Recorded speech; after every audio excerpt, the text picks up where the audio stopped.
رسميا نادي مانشستر سيتي استطاع ان هو يحقق بطولة السوبر الاوروبي للمرة الاولى في تاريخه على حساب نادي اشبيلية اللي خسر بركلات الترجيح. نادي اشبيلية يخسر النهائي السادس على التوالي من غير ما يستطيع ان هو يحقق بطولة السوبر الاوروبي، ولكن كان قريب قوي ان هو يحققها امام مانشستر سيتي.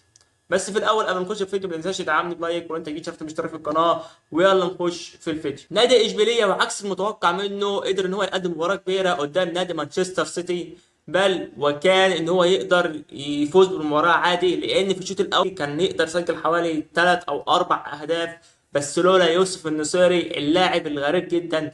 يعني مش عارف والله، اول مره في حياتي اشوف لاعب بيلعب براسه احسن ما بيلعب برجله. يعني احسن لاعب في الشوط الاول من وجهه نظري كان ياسين بونو من ناحيه اشبيليه، من جهه نادي اشبيليه. ياسين بونو اللي قدم مستوى كبير طول المباراه. في الشوط الثاني ادرسون مورايش شارك معاه، رودري كذلك. بس هنحكي في التفاصيل دي كلها دلوقتي. مان اوف ذا ماتش من ناحيه نادي اشبيليه ياسين بونو. بس خليني ابدا لك واقول لك ان استحواذ نادي مانشستر سيتي في الشوط الاول كان 74%، واستحواذ نادي اشبيليه كان 26%. بس نادي اشبيليه هو اللي قدر يخطف التقدم في الشوط الاول بنتيجه 1-0. نادي مانشستر سيتي في الشوط الاول سدد 9 تسديدات، في منهم 3 على المرمى وواحده بره التارجت، وخمسه اتعمل لهم بلوك من الدفاع. نادي اشبيليه من الناحيه الثانيه شاط 4 كرات على المرمى، في منهم واحده بس اللي كانت على المرمى اللي هي اصلا جه منها الهدف من يوسف النصيري، و3 كرات بره التارجت. يعني ما فيش ولا اي بلوك خالص من الدفاع. بس يوسف النصيري في الهدف دوت اي جمال الهدف دي، هدف عالمي من جانب يوسف النصيري، ارتقاء ولا اروع. يعني تخيل كده تكون معاك جفارديول وناتhan اكي، اتنين من افضل مدافعين العالم، وتطلع بالشكل دوت وتجيبها منهم وتسجلها هدف كمان. لا، يوسف النصيري الارتقاء دوت مجنون. بس لو كان استغل الفرص اللي جات له في المباراة كان كمل التورته، بس ما عرفش يكملها. وكان لو توج ببطولة السوبر الأوروبي على حساب نادي مانشستر سيتي دي حاجة كبيرة أوي أوي. وياسين بونو قدم مباراة كبيرة، وكان نفسي إن هو يفوز بالسوبر الأوروبي قبل ما يمشي ويروح الهلال. خلاص تقريبا الإعلان الرسمي كمان ساعات هو للهلال. اخر مباراه لياسين بيقولوا كانت مع نادي اشبيليه في السوبر الاوروبي، كان نفسي يفوز ببطوله السوبر الاوروبي بس، وقدم مباراه كبيره. بس عدم استغلال الفرص من جانب لاعبي نادي اشبيليه وخصوصا يوسف النصيري في الكرات الهوائيه عالمي. بس اللعب برجله، اللعب بالقدمين حاجه يعني مش نفسي يتطور في الجزئيه ديت عشان يبقى مهاجم متكامل او شبه متكامل. نادي مانشستر سيتي كان بيلعب في الحراسه بإيدرسون مورايش. إيدرسون مورايش قدم اداء كبير. مش معنى ان يوسف النصيري ضيع كور ما كانش عارف يخلص الكور حلو ان الكور كانت بتروح سهله لإيدرسون. لا، إيدرسون كان متالق برضو، كان بيعرف يشوط الكور، كان بيتمركز صح.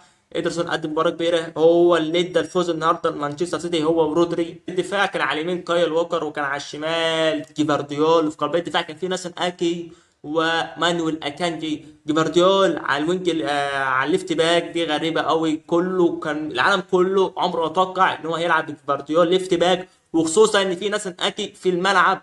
لا، المره دي عكسها، لعب بناسن اكي سنتر باك ولعب بجفارديول ليفت باك. طب الناس قالت ماشي، فكتوقعات كده قالوا ان هو ناسن اكي هيقوم بادوار جون ستونز اللي كان بيعملها في الملعب. بس لا، جوارديولا ما طلبش من ناسن اكي يقوم بادوار جون ستونز، طلب من مانويل اكانجي ان هو يعمل ادوار جون ستونز بالتقدم بالكوره، ان هو يصبح خط وسط اضافي في نص الملعب. وطبعا مانويل اكانجي فشل فيها فشل ذريع، ما عرفش يأديها زي جون ستونز خالص. مش معنى يا عم جوارديولا ان جون ستونز نجح فيها ان مانويل اكانجي هينجح فيها. خط دفاع مانشستر سيتي كان فيه مشاكل كبيره قوي. نادي اشبيليه زي ما قلت لك وصل كتير، كان يقدر يكسب مانشستر سيتي بكل سهوله من الشوط الاول، بس لولا تضييع الفرص كان في مساحات كبيره قوي ورا المدافعين. مشاكل زي ديت في الدوري الانجليزي مش هيتسمى عليك حرفيا، وخصوصا ان انت الماتش اللي جاي بتاعك يوم السبت قدام نيوكاسل يونايتد، والمهاجمين اللي احنا شفناهم 5-1 في اول مباراه قدام استون فيلا. بيلعب في نص الملعب برودري وكوفازيتش وفيل فودن.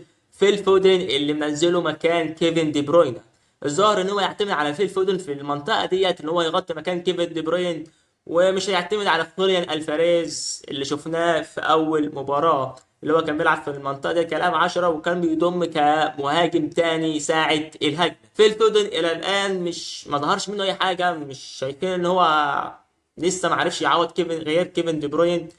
خوليان الفاريز مش عارف بيبي جوارديولا مش راضي يديله وقت ليه. تقريبا بيبي جوارديولا لسه ما وثقش في خوليان الفاريز، مع ان خوليان الفاريز لما بينزل بيجيب اهداف، بيصنع، يعني ليه تأثير في الملعب واضح. بس غريبة تحس مشكلة بيبي جوارديولا مع رياض محرز هي نفس المشكلة مع خوليان الفاريز. كوفازيتش اللي ما ظهرش منه اي حاجة خالص النهارده، كوفازيتش اللي عليه انتقادات كبيرة وعلامات استفهام كتير قوي، وعلى لاعيبة تشيلسي بشكل عام اللي طلع، سواء كاي هافرتز، ميسون ماونت، وكوفازيتش. الثلاث لاعيبه دول عليهم علامات استفهام كبيره قوي. كوفازيتش لعيب كبير، ومع الوقت انا متاكد ان بيبي جوارديولا هيطوره زي ما هو بيخلي من فسيخ شربات، هيخلي كوفازيتش يطلع نار من بقه مع الوقت.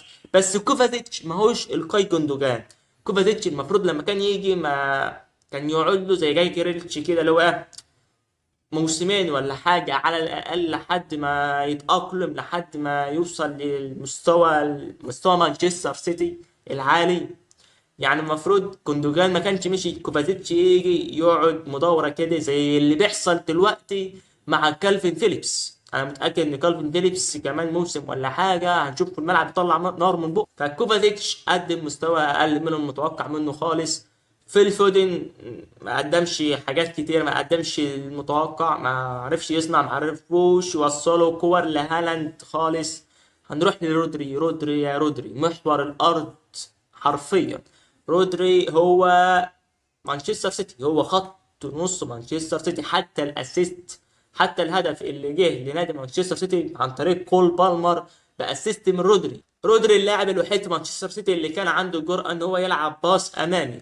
لاعيبه مانشستر سيتي اغلبيتها او كلها حرفيا كان بتاخد الكرة خايفه، تحس ان هم بس اللاعب كل اهتمامه وكل خوفه ان هو ما يفقدش الكوره.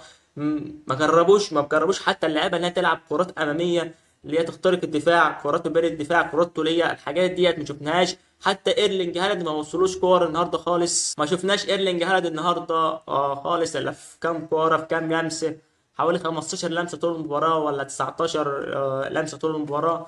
فايرلينج هالاند مع وجود خط وسط زي خط وسط مانشستر سيتي النهارده بتاع النهارده ما عرفوش يوصلوا له الكوره خالص. رودري هو اللي كان ظاهر، هو اللي كان عنده الجرأة ان هو يلعب كرات اماميه طوليه. هو وجفارديول كذلك كان بيلعب برضه كرات، كان عنده الثقه ويلعب كرات اماميه طوليه. كوفازيتش لسه مش عارف، مش فاهمين حاجه، انت حلو ومش حلو برضه كذلك، وكذلك فيل فودن. فخط الوسط النهارده ما كانش احسن حاجه في مانشستر سيتي. مع ان غريبه مانشستر سيتي النادي دوت في اخر 4 او 5 سنين لو سالت اي حد في العالم ايه هي قوه مانشستر سيتي، هيقول لك قوه مانشستر سيتي هي خط الوسط بتاعه. افضل خط وسط في العالم. كل لاعب في نادي مانشستر سيتي عنده مهمه معينه، خط الوسط متكامل حرفيا. هيقول لك افضل خط وسط في العالم نادي مانشستر سيتي. خط الوسط بتاع نادي مانشستر سيتي لو رودري اتشال منه حرفيا الفريق هيكون في ورطه. عشان كده بيبي جوارديولا بيتحرك بسرعه، عاوز يروح يجيب لوكاس باكيتا. لوكاس باكيتا أنا مش ضامن، يعني مش عارف هيجي هيعمل ايه، مش هقدر اقول لك عليه وحش ولا حلو. هو اللي انا شفته عادي طبيعي، مش وحش ولا حلو. هيجي يعرف يقدم الاداء المطلوب منه في نادي زي مانشستر سيتي. هنشوف مع الايام. وكذلك بيبي جوارديولا مطالب ان هو يتعاقد مع جناح يمين يعوض رحيل محرز. كول بالمر بيقدم اداء كبير وبيظهر في النهائيات، سجل في مباراه الدرع الخيريه، وسجل كذلك النهارده في كاس السوبر الاوروبي. بس بيبي جوارديولا طلع بعد المباراه وقال كول بالمر لا هيمشي لا هيقعد، مفيش حاجه اسمها اعاره ولا الكلام ده. فشكله هيمشي. هو اصلا في كلام ان هو هيدخله في صفقة لوكاس باكيتا. فلازم مانشستر سيتي يشوف مشكلة الجناح اليمين. مانشستر سيتي كان مفتقد النهارده للجناح المهاري اللي يقدر يعدي من واحد واتنين، الجناح اللي عنده حلول فردية علشان يخلق فرص زي ما كان رياض محرز بيعمل. رياض محرز لو كان في المباراة النهارده ما كناش شفنا نادي مانشستر سيتي مش عارف يلعب لعبه. اغلب لعب مانشستر سيتي كان هو لعب الكرات الطوليه في المباراه. ما زي ما قلت لك منظومه خط الوسط واقعه خالص، ما فيش فيها غير رودري حرفيا. يعني افضل لاعب، يعني لاعب ذكي ولاعب جامد. يعني رودري محور الارض حرفيا ما شاء الله. يعني بخت جماهير مانشستر سيتي باللاعب زي ده. وانا يعني بموت على لاعب نمره 6 مش لاقي، يعني رحت جبت لاعب اسمه اندو ولا مش عارف ايه، لاعب كوري ولا ياباني من نادي شتوتجارت في المانيا. هنروح لجاك جريليتش. جاك جريليتش اللي ما ظهرش قوي في المباراه، كان له كوره، شاط كام كوره، حوالي 3 او 4 كورات كده في الشوط الاول. بس جاك جريليتش ظهر لما خوزيس نفاس طلع.